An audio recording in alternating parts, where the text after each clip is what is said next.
Ladies and gentlemen, the President of the United States, accompanied by the Vice President of the United States.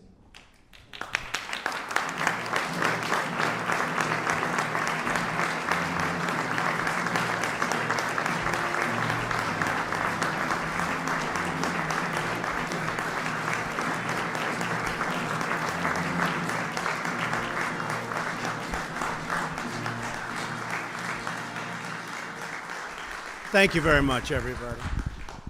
Thank you very much. This is an incredible time for our country. I would say that our economy, and many of you know that very well, is doing better than it ever has done. Our employment numbers are the best that they've been, perhaps ever, but certainly in recorded history. Reports just came out, best in 44 years.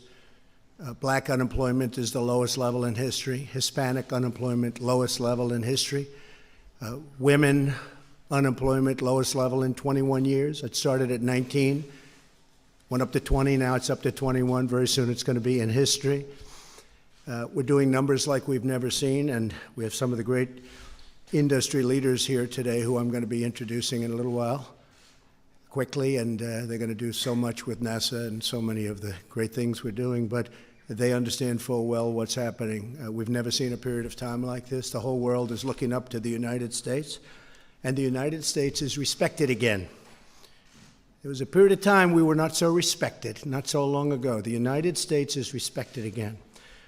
If I might, I just wanted to make a brief statement on immigration and what's happening. And I'll say it very honestly, and I'll say it very straight. Immigration is the fault and all of the problems that we're having, because we cannot get them to sign legislation. We cannot get them even to the negotiating table. And I say it's very strongly the Democrats' fault. They're they're really obstructionist, and they are obstructing.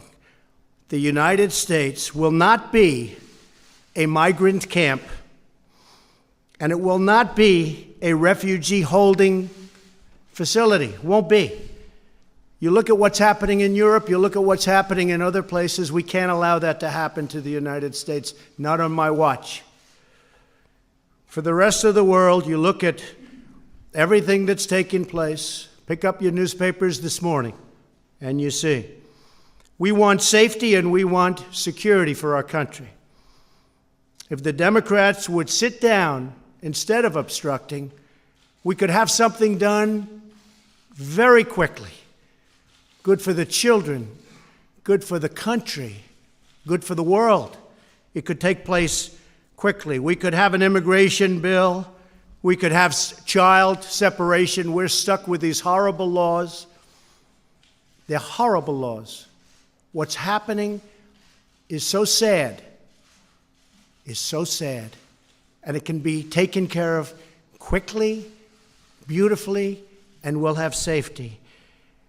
This could really be something very special. It could be something maybe even for the world to watch, just like they're watching our great economy, how it's soaring.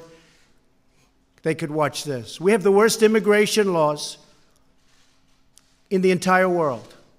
Nobody has such sad, such bad, and actually in many cases, such horrible and tough. You see about child separation. You see what's going on there. But just remember, a country without borders is not a country at all. We need borders. We need security. We need safety. We have to take care of our people. You take a look at the death and destruction that's been caused by people coming into this country without going through a process. We want a merit-based immigration system so that Boeing and Lockheed and all of the people, Grumman, all of the people that are here today, the heads of every company, so that you can hire people on a merit base. You know they're coming in. They're people that came on merit, not based on a lottery or not people that snuck across the border. And they could be murderers and thieves and so much else. So we want a safe country, and it starts with the borders, and that's the way it is. Now I'd like to, thank you. Thank you. And again, we can do this very quickly if the Democrats come to the table. Everybody wants to do it. We want to do it more than they do. If they come to the table, instead of playing politics, we can do it very, very quickly. So welcome to the third meeting of the National Space Council. I want to begin by recognizing our great Vice President, Mike Pence, who's been so involved. And Mike, I want to thank you for the incredible commitment to American leadership in space. I also want to thank Secretary Wilbur Ross, Secretary Elaine Chao, Director Mulvaney, Director Coates, Administrator Bridenstine, and congratulations wherever you are. Where is he? Where is he? Congratulations. You better do a good job. I'll say you're fired in 2 minutes.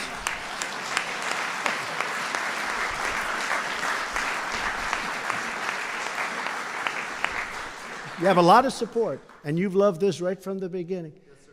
He was in Congress. He did an awfully good job, but this was his love, right? Yes, sir. So good luck. Secretary Wilson, General Dunford, Undersecretary Thompson, Deputy Secretary Shanahan, and Acting Deputy Secretary Grady for being here today. We're honored to be joined by Congressman Robert Ederholt, Brian Babin, and Dana Rohrabacher. Stand up, Congressman, please. Please.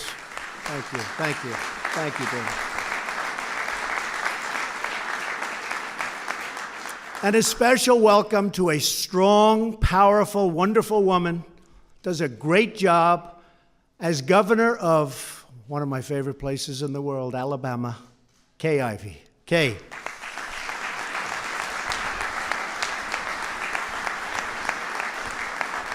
Am I doing okay in Alabama?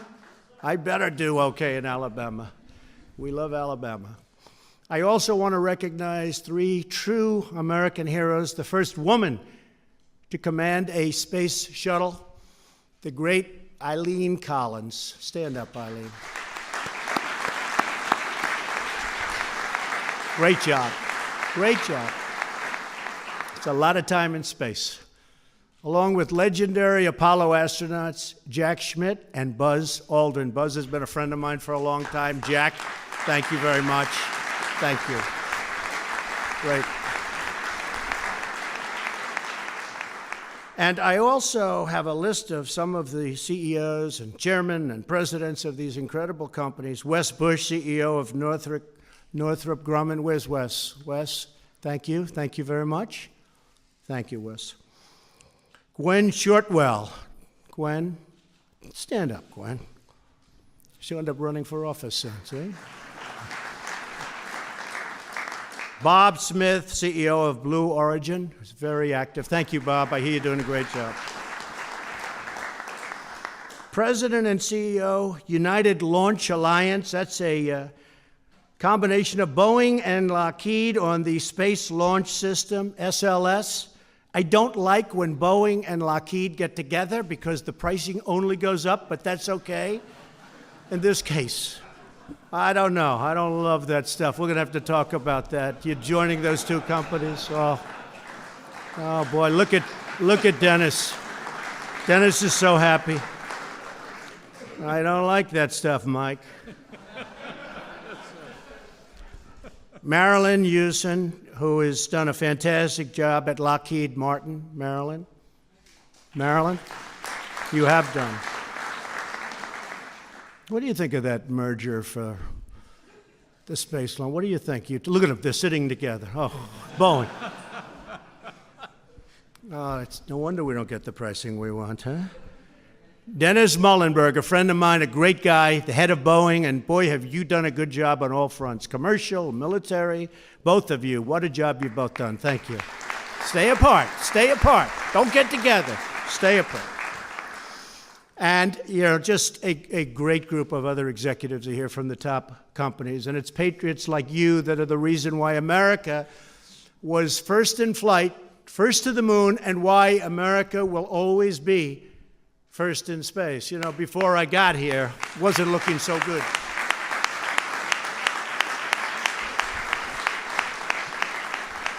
Before we came in, I will tell you, they didn't have such big plans for space. Now they have plans, and it's great, not only in terms of jobs and everything else, it's great for the psyche of our country. This morning it came out that small business is the most optimistic it's ever been in the history of our country. That's pretty good. Now, I don't know if they go back to 1776. I don't know if they go back to, areas of a little bit earlier, slightly, like by 100 years or 200 years. But I will tell you, I have never seen optimism like we have right now. So it's a very exciting time. I want to also say that when it comes to space, too often, for too many years, our dreams of exploration and discovery were really squandered by politics and bureaucracy, and we knocked that out. So important for our psyche, what you're doing. It's going to be important monetarily and militarily, but so important for right up here, the psyche. We don't want China and Russia and other countries leading us. We've always led. We've gone way far afield for decades now, having to do with our subject today. We're going to be the leader by far. We're behind you 1,000%. America's vital interest in space lost out to special interests in Washington, except, of course, for the senators and congressmen here. They would never do it, right, Dana? But all of that is changing. We know that. My administration is reclaiming America's heritage as the world's greatest spacefaring nation. The essence of the American character is to explore new horizons and to tame new frontiers. But our destiny beyond the Earth is not only a matter of national identity, but a matter of national security. So important for our military, so important, and people don't talk about it. When it comes to defending America, it is not enough to merely have an American presence in space. We must have American dominance in space. So important. Very importantly, I'm hereby directing the Department of Defense and Pentagon to immediately begin the process necessary to establish a Space Force as the sixth branch of the armed forces. That's a big statement. We are going to have the Air Force and we are going to have the Space Force, separate but equal. It is going to be something so important. General Dunford, if you would carry that assignment out, I would be very greatly honored also. Where's General Dunford? General? Got it? Let's go get it, General.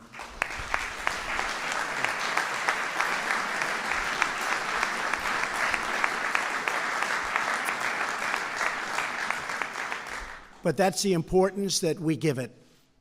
We're going to have the Space Force. 1 year ago, I revived the National Space Council and put exactly the right man in charge, and that's our friend, Mike Pence, who feels very strongly about this. And in December, I signed a historic directive that will return Americans to the moon for the first time since 1972, if you can believe that.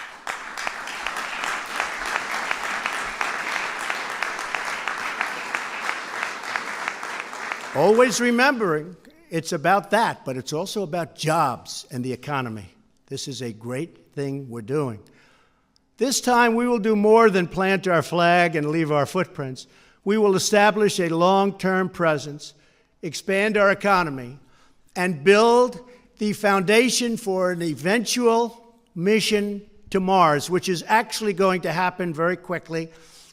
And, I've always said that rich guys seem to like rockets.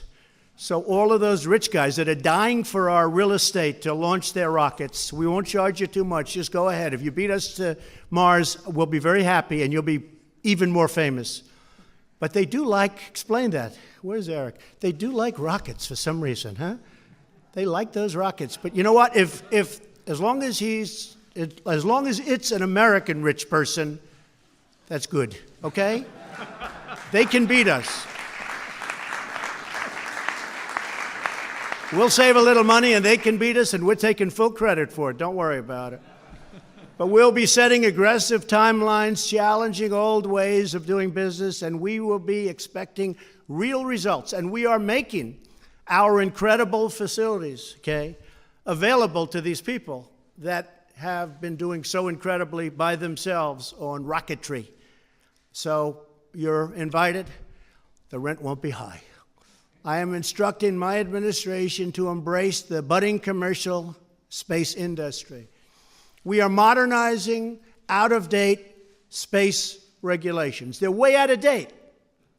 They haven't been changed in many, many years. And today we're taking one more step to unleash the power of American ingenuity. In a few moments, I will sign a new directive to federal departments and agencies. They will work together with American industry to implement a state-of-the-art framework for space traffic management. But don't let it get too out of control, please. We know about what's going on with a lot of other rules and regulations. By the way, we've set the all-time record in history of this country in cutting regulation. So when I hear about that, I get a little bit tenuous. Be careful. Don't get too carried away.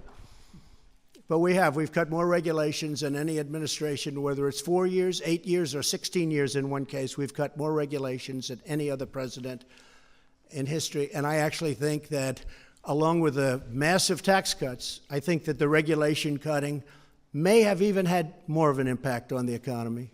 It's been incredible. We have regulation. We have a lot of regulation. We have good regulation. But you don't need 20 years to get rejected from building a highway. We can reject you in 2 years or 1 year. We have it down from 17 years down to 2. We expect to get it down to 1. And if it's not good, we're going to reject. But it's going to be a fast rejection. You're not going to go an entire lifetime only to find it's not going to be built. 2 previous administrations tried and failed to develop a system to deal with congested conditions in orbit.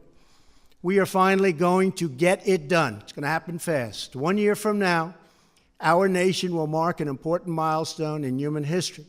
Half a century since Americans first stepped off the Eagle and onto the moon. That was a big day, right?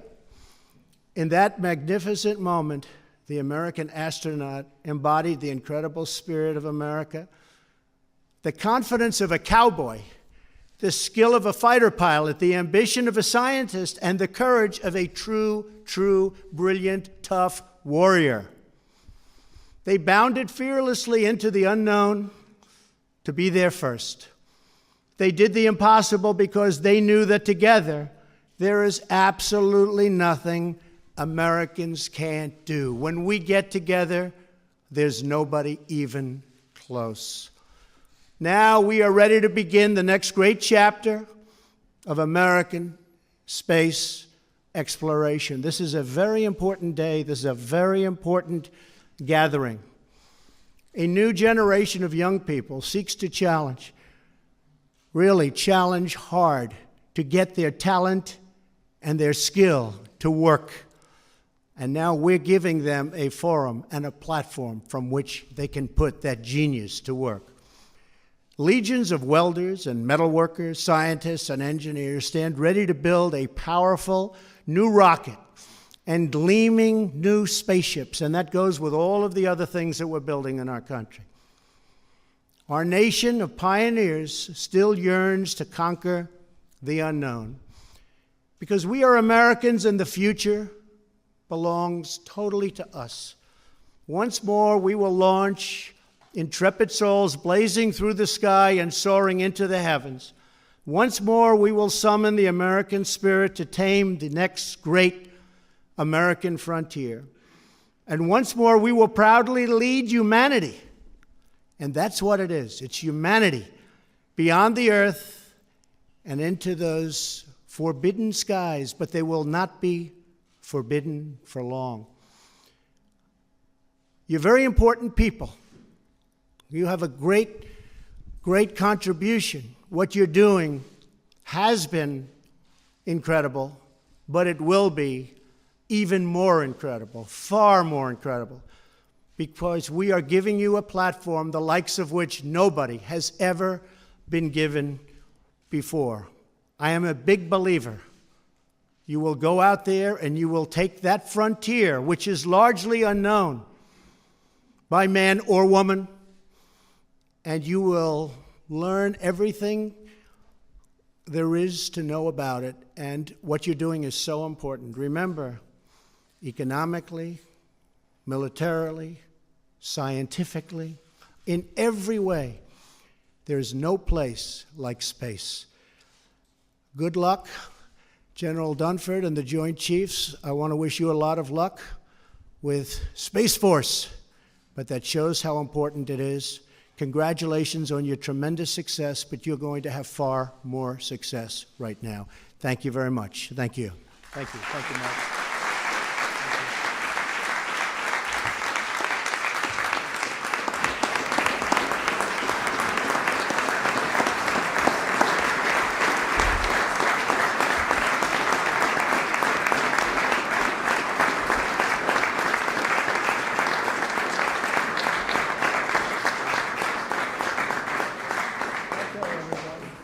Here's the big one, right?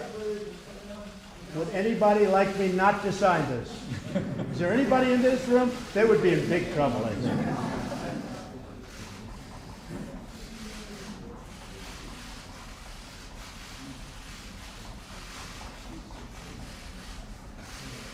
Thank you. Where's Private? Come here, sir. You got it. Is that okay, Mike? Thank you.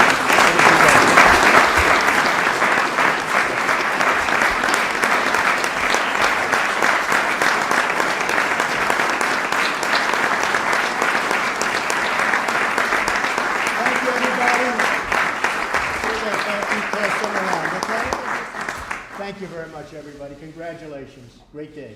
Thank you.